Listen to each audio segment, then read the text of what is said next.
Hello students, welcome to Shiny Maths. 9ஆம் வகுப்பு first mid term question paper பார்க்கலாமா? இது 2025ல உள்ளது. 1 மார்க்கை நீங்களே பார்த்துக்கோங்க. இனி 2 மார்க்கை பாருங்க. 8வது கொஸ்டின், பின்வரும் சொற்களில் உள்ள எழுத்துகளின் கணத்தை பட்டியல் முறையில் எழுதுக. நமக்கு இங்க ஒரு வேர்டு கொடுத்துருப்பாங்க, அதை நம்ம பட்டியல் முறையில் எழுதணும். சரிங்களா?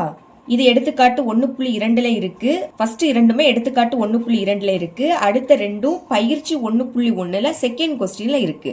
சரிங்களா? அது ரெண்டையும் பார்த்து வச்சுக்கோங்க. இது அடிக்கடி கேட்குறாங்க 2 மார்க் கொஸ்டின்ல. இனி 9வது question, x equal to a, b, c, x, y, z என்ற கணத்தின் உட்கணங்களின் எண்ணிக்கையும் தகு உட்கணங்களின் எண்ணிக்கையும் காண்க. இங்க உட்கணங்களோட எண்ணிக்கையும் தகு உட்கணங்களோட எண்ணிக்கையும் கண்டுபிடிக்கணும். இது எடுத்துக்காட்டு 1.9ல இருக்கு. இனி 10வது question, a equal to a, அடுத்து a, b எனில் a இன் எல்லா உட்கணங்களையும் எழுதுக. ஏயோட எல்லா உட்கணங்களையும் நம்ம எழுதணும். ஓகேங்களா? பயிற்சி 1.2ல 7வது கொஸ்டினா இருக்கு, பாத்துக்கோங்க. இதுவும் அடிக்கடி கேட்கறாங்க. இனி 11வது கொஸ்டின், a ஈக்குவல் டு 6, 7, 8, 9 மற்றும் b ஈக்குவல் டு 8, 10, 12 எனில் a டெல்டா b காண்க. இங்க a b ரெண்டு கணம் கொடுத்துக்கிட்டு a டெல்டா b கேட்கறாங்க. சரிங்களா? இது ஒரு ஃபார்முலா. அந்த ஃபார்முலாவை எழுதி சால்வ் பண்ண வேண்டியதா இருக்கும். எடுத்துக்காட்டு 1.15ல இருக்கு. இனி 12வது கொஸ்டின், கீழ்காணும் தசம எண்ணை p/q வடிவில் மாற்றுக. நமக்கு ஒரு தசம எண் கொடுத்திருக்காங்க, இதை p/q இந்த வடிவில் மாற்றணும். எடுத்துக்காட்டு 2.5ல ஃபர்ஸ்ட் சப்டிவிஷன்ல இருக்கு. இதை மட்டும் படிக்காம அதுல இன்னொரு 3 கணக்கு இருக்கு, அதையும் சேர்த்து படிங்க. ஓகேங்களா? இனி 13வது கொஸ்டின், -7/11 மற்றும் 2/11 என்ற எண்களுக்கிடையே எவையேனும் 3 விகிதமுறு எண்களை காண்க. 2 பின்னம் கொடுத்திருக்காங்க, இதுக்கு இடையில இருக்கக்கூடிய ஏதாவது 3 விகிதமுறு எண்ணை கண்டுபிடிக்கணும். சரிங்களா? பைக்கு கீழே சேம் நம்பர் இருந்துன்னா இந்த சம் ரொம்பவே ஈஸி தான். இது பயிற்சி 2.1ல செகண்ட் கொஸ்டின்ல இருக்கு. அடுத்து இதே மாடல்ல எடுத்துக்காட்டு 2.1 இருக்கு. பயிற்சி 2.1ல 3வது கொஸ்டின் இருக்கு. அங்க 5 விகிதமுறு எண்ணை கேட்டிருப்பாங்க. பொதுவா அது 5 மார்க்ல கேட்கறாங்க. சரிங்களா? அதையும் தரவு பண்ணிருங்க. 14வது கொஸ்டின், 1024 டிவைடட் பை 3125 5வது மூலத்தை காண்க. 5வது மூலத்தை கண்டுபிடிக்கணும். இது பயிற்சி 2.5ல 5வது கொஸ்டின்ல 4th சப்டிவிஷன்ல இருக்கு. ஓகேங்களா? இதை மட்டும் படிக்காம அதுல இருக்கக்கூடிய சம்ம படிச்சிருங்க. 5வது கணக்குல ஒரு 4 சப்டிவிஷன் இருக்கு, அதை மொத்தமா தரவு பண்ணிருங்க. இனி 5 மார்க் பார்க்கலாமா? 15வது கொஸ்டின், வெண்படங்களை பயன்படுத்தி a வெட்டு b சேர்ப்பு c is equal to a வெட்டு b சேர்ப்பு a வெட்டு c என்பதை சரிபார்க்க. இங்க வெண்படத்தை பயன்படுத்தி இதை நம்ம சரிபார்க்கணும். சரிங்களா? இது ரொம்பவே முக்கியமான ஒரு கொஸ்டின், அடிக்கடி 5 மார்க்ல கேக்குறாங்க. இது எடுத்துக்காட்டு 1.22ல இருக்கு. இதே மாடல்ல பயிற்சி 1.5ல 4, 9, 11 அதையும் தரவு பண்ணிருங்க. ஓகேங்களா? இனி 16வது கொஸ்டின், a b c 3 கணம் கொடுத்துக்கிட்டு a மைனஸ் b வெட்டு c is equal to a minus b சேர்ப்பு a மைனஸ் c என காட்டுக. போன சம்ல வெண்படத்தை பயன்படுத்தி சரிபார்க்க கேட்டிருந்தாங்க. இங்க 3 கணத்தை கொடுத்துக்கிட்டு சரிபார்க்க கேக்குறாங்க. சரிங்களா? இதுவும் ரொம்ப ரொம்ப இம்பார்ட்டன்ட் தான். இந்த கொஸ்டின் பயிற்சி 1.5ல 5வது கொஸ்டினா இருக்கு. அது மட்டும் இல்லாம பயிற்சி 1.5ல 6, 7, 8 இதே மாடல் தான். அடுத்து எடுத்துக்காட்டு 1.20, 1.21, 1.24 அதையும் பார்த்துக்கோங்க. இனி 17வது கொஸ்டின், ABC இங்க 3 கணம் கொடுத்திருக்காங்க. ஆகியவற்றிற்கு கணங்களின் வெட்டுக்கான சேர்ப்பு பண்பினை சரிபார்க்க. போன இதுல 3 கணம் கொடுத்துக்கிட்டு அந்த சமன்பாடு கொடுத்திருந்தாங்க.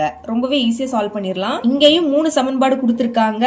ஆனா கணங்களின் வெட்டுக்கான சேர்ப்பு பண்பினை சரிபார்க்க அந்த சமன்பாடு கொடுக்கல.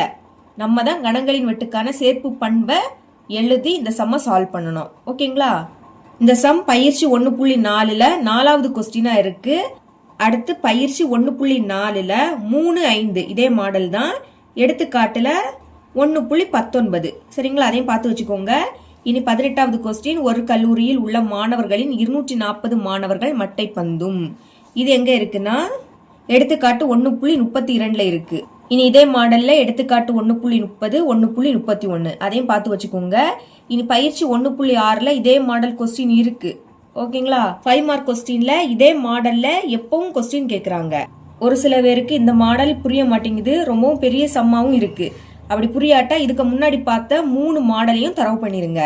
இதுவும் இம்பார்ட்டன்ட் தான். 100 மார்க் எடுக்கணும்னா இந்த சம்மையும் இந்த மாடல்ல வரக்கூடிய எல்லா சம்மையும் தரவு பண்ணிருங்க.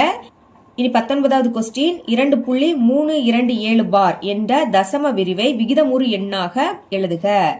இதை நம்ம விகிதமுறு எண்ணா நம்ம மாத்தணும். எங்க இருக்குன்னா பயிற்சி 2.2ல 4வது கொஸ்டின்ல செகண்ட் சப்டிவிஷனா இருக்கு. இனி 20வது கொஸ்டின் வகுத்தல் முறையை பயன்படுத்தாமல் கீழ்காணும் எண்களின் தசம விரிவு முடிவுறு அல்லது முடிவுறா சுழல் தன்மை உடையன என வகைப்படுத்துக. ஒரு 2 சப்டிவிஷன் கொடுத்திருக்காங்க. இது எடுத்துக்காட்டு 2.6ல இருக்கு, போய் பார்த்துக்கோங்க. இனி 21வது கொஸ்டின் 4.73 பாரை 4 தசம இடத்திருத்தமாக எண்கோட்டில் குறிக்கவும். இது 2வது பாடத்துல ரொம்பவே முக்கியமான ஒரு கொஸ்டின், சரிங்களா? கொடுத்துக்கிட்டு அதை எண்கோட்டில் குறிக்கணும். இந்த சம் பயிற்சி 2.4ல 3rd சப்டிவிஷன்ல இருக்கு. பயிற்சி 2.4ல வெறும் 3 சப்டிவிஷன் தான் இருக்கு. இந்த சம்மோட சேர்த்து 3 சப்டிவிஷன் இருக்கு. அது எல்லாத்தையும் தரவு பண்ணிருங்க. இனி 8 மார்க் கொஸ்டின் பார்க்கலாமா? 22A. இங்க UAB 3 கணம் கொடுத்திருக்காங்க. 8 சப்டிவிஷன் கேக்குறாங்க, சரிங்களா? இது பயிற்சி 1.3ல 4வது கொஸ்டின்ல இருக்கு. அதே பயிற்சியில 3வது கொஸ்டினும் இதே மாடல் தான், அதையும் சேர்த்து பார்த்துக்கோங்க. இனி நெடில் ஆ ரூட் 9.3 எண்கோட்டில் குறிக்கவும். இந்த மாதிரி ரூட்ல கொடுத்துக்கிட்டு அதை எண்கோட்டில் குறிக்க கேட்பாங்க, ஓகேங்களா? இதுவும் 2வது பாடத்துல ரொம்பவே முக்கியமான ஒரு கொஸ்டின் தான். எடுத்துக்காட்டு 2.13ல இருக்கு. இதே மாடல்ல பயிற்சி 2.3ல முதல் கொஸ்டின், அதுவும் தரவு பண்ணிருங்க. இதோட இந்த கொஸ்டின் பேப்பர் முடியுது. 5 மார்க்ல இம்பார்ட்டன்ட் சொல்லியிருக்கேன் பாத்தீங்களா? இதெல்லாம் தரவு பண்ணிருங்க. அதே மாதிரி செகண்ட் பாடத்துல இது ரொம்பவே முக்கியம். அடுத்து செகண்ட் பாடத்துல இதுவும் முக்கியம் தான், எண்கோட்ல குறிக்கிற சம்மு. இதெல்லாம் தரவா பாத்துக்கோங்க. கண்டிப்பா இந்த சம் எல்லாம் வரும், இம்பார்ட்டன்ட்னு சொல்லியிருக்குது. எல்லாருக்கும் all the best. First mid term எக்ஸாம நல்லா எழுதுங்க. தேங்க்ஸ் ஃபார் வாட்சிங்.